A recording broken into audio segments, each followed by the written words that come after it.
ಅರಕಲಗೂಡು ಕ್ಷೇತ್ರದ ಅಭಿವೃದ್ಧಿಗಾಗಿ ಮುಂದಿನ ಚುನಾವಣೆಯಲ್ಲಿ ಮತದಾರರು ನನಗೆ ಆಶೀರ್ವದಿಸಬೇಕೆಂದು ಕಾಂಗ್ರೆಸ್ ಮುಖಂಡ ಎಂಟಿ ಕೃಷ್ಣೇಗೌಡ ಮನವಿ ಮಾಡಿದರು. ಪಟ್ಟಣದ ಲಕ್ಷ್ಮೀ ಕಲ್ಯಾಣ ಮಂಟಪದಲ್ಲಿ ಎಂಟಿ ಕೃಷ್ಣೇಗೌಡರ ಜನ್ಮದಿನದ ಅಂಗವಾಗಿ ಎಂಟಿ ಕೃಷ್ಣೇಗೌಡರ ಅಭಿಮಾನಿ ಬಳಗದ ವತಿಯಿಂದ ಹಮ್ಮಿಕೊಂಡಿದ್ದ ಪ್ರತಿಭಾ ಪುರಸ್ಕಾರ ಹಾಗೂ ಪೌರ ಕಾರ್ಮಿಕರಿಗೆ ಸಮವಸ್ತ್ರ ವಿತರಣಾ ಸಮಾರಂಭದಲ್ಲಿ ಅಭಿನಂದನೆ ಸ್ವೀಕರಿಸಿ ಮಾತನಾಡಿದ ಅವರು, ಕಳೆದ 30 ವರ್ಷಗಳಿಂದ ಕ್ಷೇತ್ರದ ಅಭಿವೃದ್ಧಿ ಯಾವ ದಿಕ್ಕಿನಲ್ಲಿ ಸಾಗಿದೆ ಎಂಬುದು ಎಲ್ಲರಿಗೂ ಗೊತ್ತಿದೆ.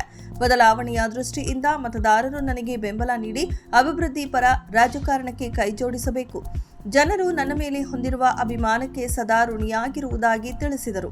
ವಿಜ್ಞಾನಿ ಡಾಕ್ಟರ್ ಕೋಮಲ್ ಕುಮಾರ್ ಮಾತನಾಡಿ, ವಿದೇಶದಲ್ಲಿ ಕ್ಯಾನ್ಸರ್ ಕಾಯಿಲೆ ತಡೆಗೆ ಶಾಶ್ವತ ಲಸಿಕೆ ಹಾಗೂ ಜ್ವರ ಬ್ಯಾಕ್ಟೀರಿಯಾ ಇಲ್ಲವೇ ವೈರಸ್ನಿಂದ ಬರುತ್ತದೆಯೇ ಎಂಬುದರ ಕುರಿತು ನಡೆಯುತ್ತಿರುವ ವೈದ್ಯಕೀಯ ಸಂಶೋಧನೆಯಲ್ಲಿ ನಮ್ಮ ತಂಡ ಯಶಸ್ಸು ಸಾಧಿಸಿದೆ ಎಂದರು.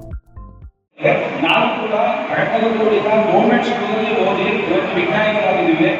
ನಮ್ಮ ಮನೆಯಲ್ಲಿ 3 ಜನ ಮಕ್ಕಳು ವಿಜ್ಞಾನಿಗಳಾಗಿದ್ದೀವಿ. ಇನ್ನೊಬ್ಬರು ಕೋವಿಡ್-19 ವ್ಯಾಕ್ಸಿನ್ ಕಂಡುಹಿಡಿದು ಗೊತ್ತಿರ್ಬೋದು ನಿಮಗೆಲ್ಲ, ಡಾಕ್ಟರ್ ಮಾದೇಶ್ ಪ್ರಸಾದ್ ಅಂತ, ಅವರು ನಮ್ಮ ದೊಡ್ಡಣ್ಣ. ನಾನು ವಿದೇಶದಲ್ಲಿ ಬ್ಲಡ್ ಕ್ಯಾನ್ಸರ್ ಬಗ್ಗೆ ಸಂಶೋಧನೆಯನ್ನ ಮಾಡ್ತಾ ಇದ್ದೀನಿ. ಸುಮಾರು 15 ವರ್ಷಗಳ ಕಾಲ ಫಿನ್ಲ್ಯಾಂಡ್ ದೇಶ ಅಂತ ನೀವು ಕೇಳಿರ್ಬೋದು. ಇಡೀ ಪ್ರಪಂಚದಲ್ಲೇ ಅದು ನಂಬರ್ 1 ಹ್ಯಾಪಿಯೆಸ್ಟ್ ಕಂಟ್ರಿ, ಮತ್ತೆ ಎಜುಕೇಶನ್ಗೆ ನಂಬರ್ 1 ಆ ದೇಶ. ಆ ದೇಶದಲ್ಲಿ ಸುಮಾರು 15 ವರ್ಷಗಳ ಕಾಲ ನಾನು ಬ್ಲಡ್ ಕ್ಯಾನ್ಸರ್ ಯಾವ ರೀತಿ ಬರುತ್ತೆ ಮತ್ತೆ ಅದನ್ನ ಯಾವ ರೀತಿ ನಾವು ಅದನ್ನ ವಾಸಿ ಮಾಡಬೇಕು ಅನ್ನೋದನ್ನ ಕಂಡುಹಿಡಿದಿದ್ದೀವಿ. ಇತ್ತೀಚೆಗೆ ನಾನು ಸುಮಾರು 2 ವರ್ಷಗಳಿಂದ ಸಿಂಗಾಪುರ್ ನೆಲೆಸಿದ್ದೀನಿ. ನೀವೆಲ್ಲ ಕೇಳಿರ್ಬೋದು, ಇತ್ತೀಚೆಗೆ ಜ್ವರನ ಯಾವ ರೀತಿ ನಾವು ಡಯಾಗ್ನೋಸ್ ಮಾಡ್ಬೋದು, ಬ್ಯಾಕ್ಟೀರಿಯಾದಿಂದ ಬಂದಿದೆಯೋ ವೈರಸ್ ಇಂದ ಬಂದಿದೆಯೋ ಅಂತ ಟೆಕ್ನಾಲಜಿ ಕೂಡ ಕಂಡುಹಿಡಿದಿದ್ದೀವಿ. ಅದೆಲ್ಲ ಅದಕ್ಕೆ ಕಾರಣ ಏನಂದ್ರೆ ನಮ್ಮ ತಂದೆ ತಾಯಿಗಳು ಪಟ್ಟಿರೋ ಶ್ರಮ. ಮತ್ತೆ ನನಗೆ ತುಂಬಾ ಖುಷಿ ಏನಂದ್ರೆ ನಾನು ಕೂಡ ಅರಕಲಗೂಡಿನವರು ಅಂತ ಹೇಳ್ಕೊಳ್ಳೋದು ನನಗೆ ತುಂಬಾ ಹೆಮ್ಮೆ ಅನಿಸುತ್ತೆ. ಇದೇ ರೀತಿ ಎಲ್ಲ ನಮ್ಮ ವಿದ್ಯಾರ್ಥಿಗಳು ನಮ್ಮ ಅರಕಲಗೂಡನ್ನ ಇನ್ನೂ ನ್ಯಾಷನಲ್ ಇಂಟರ್ನ್ಯಾಷನಲ್ ತಗೊಂಡೋಗ್ಬೇಕು ಅಂತ ಹೇಳಿ ನನ್ನ ಮಾತುಗಳನ್ನು ಮುಗಿಸ್ತೇನೆ. ಧನ್ಯವಾದ. ವಾಣಿಜ್ಯ ತೆರಿಗೆ ಇಲಾಖೆ ಅಧಿಕಾರಿ ಚನ್ನಕೇಶವ ಮಾತನಾಡಿ, ಕೆಳ ಸಮುದಾಯವನ್ನ ಮೇಲೆತ್ತುವಲ್ಲಿ ಕೃಷ್ಣೇಗೌಡರ ಶ್ರಮ ಬಹಳಷ್ಟಿದೆ. ನನ್ನನ್ನು ಓದಿಸಿ ಕೆಎಎಸ್ ಮಾಡಿಸಲು ಶ್ರಮಿಸಿದ ಕೃಷ್ಣೇಗೌಡರು ನನಗೆ ದೈವದ ಸ್ವರೂಪ. ಜನ ಕಲ್ಯಾಣಕ್ಕಾಗಿ ತುಡಿತ ಹೊಂದಿರುವ ಇಂತಹ ಮಹಾನ್ ವ್ಯಕ್ತಿಗಳು ರಾಜಕೀಯವಾಗಿ ಏಳಿಗೆ ಕಾಣಬೇಕು ಎಂದು ಹೇಳಿದರು. ನನ್ನ ಭಾಷೆಗಳನ್ನ ಕೋರಿಕೆ ಬಯಸ್ತೇನೆ.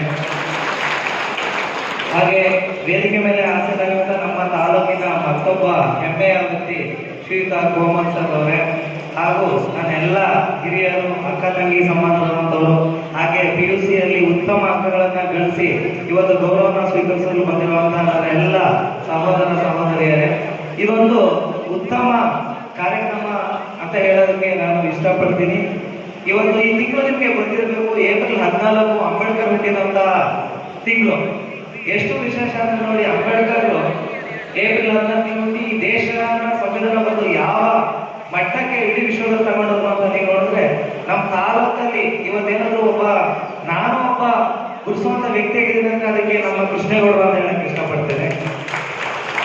ಆಮೇಲೆ ಕೃಷ್ಣೇಗೌಡರನ್ನ ಇತ್ತೀಚೆಗೆ ನೀವು ನೋಡಿರ್ಬೋದು, ಆದ್ರೆ ನಾನು ಚಿಕ್ಕ ಹುಡುಗ ಏನು ಈಗ ಕೋಮಲ್ ಸರ್ ನೋಡಿರ್ಬೋದು, ನಾನು ಕೃಷ್ಣೇಗೌಡರು ನಮ್ಮ ಮನೆ ಮುಂದಿದ್ದ ಕೃಷ್ಣೇಗೌಡರ ಎಸ್ಟೇಟು.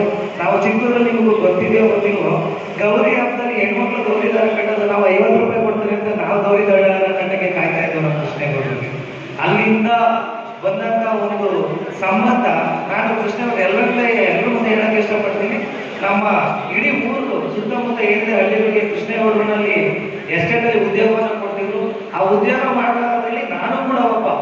ಕೃಷ್ಣೇಗೌಡರು ದೊಡ್ಡ ಗುಣ ಏನಪ್ಪ ಅಂತಂದ್ರೆ, ತನ್ನ ಮನೆ ಕೆಲಸ ಆಗ್ಲಿ ಅಂತ ಹೇಳಿ ಬಯಸಿ ಅದಕ್ಕೆ ನೀರೆರೆದು ಪೋಷಣೆ ಮಾಡಿ ಈ ಮಟ್ಟಕ್ಕೆ ತಂದ್ರಲ್ಲ, ಇದಕ್ಕಿಂತ ಉದಾಹರಣೆ ಮತ್ತೊಂದು ಏನೋ ಗೊತ್ತಿಲ್ಲ ಅವ್ರು ಏನು ಅಂತ ಹೇಳೋದು. ಯಾಕೆಂತಂದ್ರೆ ನಿಮ್ಗೆ ಗೊತ್ತು ಹಿಂದಿನ ಯಾವ ತರ ಇತ್ತು ಅಂತ. ಇವತ್ತು ನಾವು ಅಂಬೇಡ್ಕರ್ನ ಜಗತ್ತಲ್ಲಿ ಗುರುಸುತ್ತೀವಿ ಅಂತಂದ್ರೆ, ಅವತ್ತು ಬರೋಡದ ಮಹಾರಾಜ, ಗಾಯಪಡ ಮಹಾರಾಜ ಎಲ್ಲ ಅಂಬೇಡ್ಕರ್ಗೆ ಸಹಾಯ ಮಾಡಿ ನ್ಯೂಯಾರ್ಕ್, ಇಂಗ್ಲೆಂಡ್ ಕಳಿಸಕ್ಕೆ ಅವರು 60 ದೇಶಗಳ ಸಂವಿಧಾನವನ್ನ ಸ್ಟಡಿ ಮಾಡಿ ಇಡೀ ಭಾರತ ದೇಶನ ಮುನ್ನಡೆಯಬೇಕಾದಂತ ಸಂವಿಧಾನವನ್ನ ಬರ್ಕೊಂಡು, ಹಾಗೆ ಅವತ್ತಿನ ಮಹಾರಾಜರು ಏನ್ ಮಾಡಿದ್ರು ಅದೇ ತರ ನನಗೆ ಸಹಾಯ ಮಾಡಿ ಓದಿಸಿ ಈ ವಿದ್ಯೆಯನ್ನು ಕಲಿಸಿದಂತ ನಮ್ಮ ತಾಲೂಕಿನ ಮಹಾರಾಜ ಯಾರು ಇದ್ರೆ ನನ್ನ ಬಾಳಿನ ದೇವ ಸ್ವರೂಪ ಅಂತ ಹೇಳಕ್ಕೆ ಇಷ್ಟಪಡ್ತೀನಿ, ಅದು ಕೃಷ್ಣೇಗೌಡ. ಇವತ್ತು ಕೂಡ ಅವರ ಹುಟ್ಟಿದ ಹಬ್ಬ ಏನಿದೆ ನೋಡಿ, ವಿದ್ಯಾರ್ಥಿಗಳನ್ನ ಗುರುತಿಸ್ಬೇಕು, ಪೌರ ಕಾರ್ಮಿಕರನ್ನ ಗುರುತಿಸ್ಬೇಕು. ಈಗ ಎಷ್ಟೋ ಜನ ನಾವು ಸಮಾಜ ಸೇವೆ ಮಾಡ್ತೀವಿ ಅಂತ ಹೇಳಿ ಓಡಾಡ್ತೀವಿ. ಆದ್ರೆ ಹೇಳ್ಕೊಂಡು ಓಡಾಡೋದು ಮುಖ್ಯ ಅಲ್ಲ, ನಾವು ಏನ್ ಮಾಡ್ತಿದೀವಿ ಅನ್ನೋದು ಇಂಪಾರ್ಟೆಂಟ್. ಇವತ್ತು ನಮ್ಮ ಸಂವಿಧಾನದ ಮೊದಲ ಗುರಿ ಏನಪ್ಪ ಅಂದ್ರೆ ಶೋಷಿತ ವಂಚಿತರು ಏನಿದ್ದಾರೆ, ಸಮಾಜದಲ್ಲಿ ಮೂಲೆ ಮುಖ್ಯರಾಗಿದ್ದಾರೆ, ಅವ್ರನ್ನ ಗುರುತಿಸುವಂತ ಮೊದಲನೇ ಕೆಲಸ ಆಗಬೇಕು. ಅವ್ರಿಗೆ ಸರ್ಕಾರದ ಎಲ್ಲ ಸವಲತ್ತುಗಳು ತಲುಪಬೇಕು ಅನ್ನೋದು ಸಂವಿಧಾನದ ಧ್ಯೇಯ ಉದ್ದೇಶ. ಅದರಂತೆ ನೋಡಿ ಪೌರ ಕಾರ್ಮಿಕರನ್ನ ಗುರುತಿಸುವಂತ ಕೆಲಸ. ಆಮೇಲೆ ನಾವು ಮುಂದಿನ ಮಕ್ಕಳುಗಳು ಬರ್ತಾ ಇದ್ದೇವೆ, ನಮ್ಮ ತಾಲೂಕು ಹೆಮ್ಮೆ, ಜಿಲ್ಲೆಯಲ್ಲಿ ಹೆಮ್ಮೆಯನ್ನ ಗಳಿಸಬೇಕು ಅಂತಂದ್ರೆ ಅವಕ್ಕೆ ಪ್ರೋತ್ಸಾಹ ಪಡೆದು ಕೂಡ ನಮ್ಮ ಮೊದಲ ಆದ್ಯ ಕರ್ತವ್ಯ ಆಗ್ಬೇಕು. ಈಗ ಎಕ್ಸಾಂಪಲ್ ನಮ್ಮ ಊರಿನ ಹುಡುಗಿನ ಕೂಡ ಇಲ್ಲಿ BGS ಕಾಲೇಜ್ಗೆ ಫಸ್ಟ್ ಬಂದು ತಾಲೂಕು ಫಸ್ಟ್ ರ್ಯಾಂಕ್, ಜಿಲ್ಲೆ 3ನೇ ರ್ಯಾಂಕ್. ಎಂತ ಕೇಸ್ ಆಫೀಸರ್ ಅಂದ್ರೆ 4 ಜನ ಅಪ್ಲೋಡ್ ಮಾಡಬೇಕು. ಇದು ಸಾಧಕನ ಹುಟ್ಟುಹಾಕಂತ ಗುಣ ಇರುವಂತದ್ದು ನಮ್ಮ ಅಪ್ಲೋಡ್ಗೆ. ಇವತ್ತು ಕರ್ನಾಟಕದಲ್ಲಿ ಅಪ್ಲೋಡ್ ಗುರುತಿಸ್ತಾರೆ ಅಂದ್ರೆ ಹಲವಾರು ಸಾಧಕರಿದ್ದಾರೆ. ಈಗ ನಮ್ಮ ಅನಾಥರು ಇರ್ಬೋದು, ಈ ತರದ ಹಲವಾರು ಮಹನೀಯರು ಇಲ್ಲಿ ಅಪ್ಲೋಡಲ್ಲಿ. ಆಮೇಲೆ ನಮ್ಮ ಅಭಿಯಾನ ಮತ್ತು ಗೌರವ ರಾಮಸ್ವಾಮಿ ಆಗಿರ್ಬೋದು, ಸಂಗೀತ ಕ್ಷೇತ್ರ ಆಗ್ಬೋದು, ವಿವಿಧ ಕ್ಷೇತ್ರಗಳಲ್ಲಿ. ಈಗ ಕೃಷಿ ಕ್ಷೇತ್ರದಲ್ಲಿ ನಮ್ಮ ದೊಡ್ಡ ಮನೆಯ ಹಿರಿಮಕ್ಕಳಂತ ಶ್ರೀಲ ನಮ್ಮ ದೊಡ್ಡಣ್ಣ ನರಸಮ್ಮನವರಿಗೆ ಡಾಕ್ಟರೇಟ್, ಕೃಷಿ ವಿಶ್ವವಿದ್ಯಾಲಯದಲ್ಲೇ ಡಾಕ್ಟರೇಟ್ ಕೊಟ್ಟು ವಿಶ್ವ ಮಟ್ಟದಲ್ಲಿ ಗುರುತಿಸುವಂತದ್ದು. ಆಮೇಲೆ ಉದ್ಯಮ ಅಂತಂದ್ರೆ ನೋಡಿ, ನಮ್ಗೆ ಆದರ್ಶವಾಗಿ ತಗೋಬೇಕಾಗಿದ್ದು ಭಾಗ್ಯಮನೆ ಕುಟುಂಬ. ಯಾಕೆಂದ್ರೆ ನಾವೆಲ್ಲ ಒಂದು ಇಬ್ಬರು ಬಂದಿದ್ರೆ ನಮ್ಗಿದು ಅಂತ ಹೊಡೆದಾಡ್ತೀವಿ.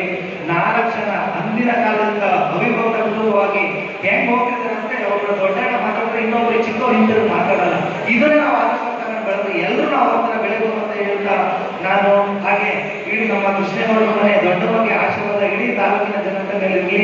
ಹಾಗೆ ನಾವೆಲ್ಲರೂ ಕೂಡ ಅವ್ರ ಜೊತೆಗೆ ಅವ್ರಿಗೆ ಶಕ್ತಿಯನ್ನು ನಿಲ್ಲೋಣ ಅಂತ ಹೇಳಿ ನನ್ನೆಲ್ಲ ಮಾತುಗಳನ್ನು ಮುಗಿಸ್ತೇನೆ. ಹೀಗೆ ನನ್ನನ್ನು ಆಹ್ವಾನಿಸಿ ನಿಮ್ಮ ಪ್ರೀತಿಯನ್ನು ತೋರಿಸೋದಕ್ಕೆ ಎಲ್ರಿಗೂ ನಾನು ಧನ್ಯವಾದಗಳನ್ನು ತಿಳಿಸ್ತಾ ನನ್ನೆಲ್ಲ ಮಾತುಗಳನ್ನು ಮುಗಿಸ್ತೇನೆ.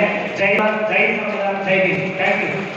ಪೌರ ಕಾರ್ಮಿಕರಿಗೆ ಸಮವಸ್ತ್ರ ವಿತರಿಸಿ ಸನ್ಮಾನಿಸಲಾಯಿತು ಹಾಗೂ ದ್ವಿತೀಯ PUC ಪರೀಕ್ಷೆಯಲ್ಲಿ ಅತ್ಯಧಿಕ ಅಂಕ ಗಳಿಸಿದ ಪ್ರತಿಭಾವಂತ ವಿದ್ಯಾರ್ಥಿಗಳಿಗೆ ಧನ ಸಹಾಯ ನೀಡಿ ಗೌರವಿಸಲಾಯಿತು.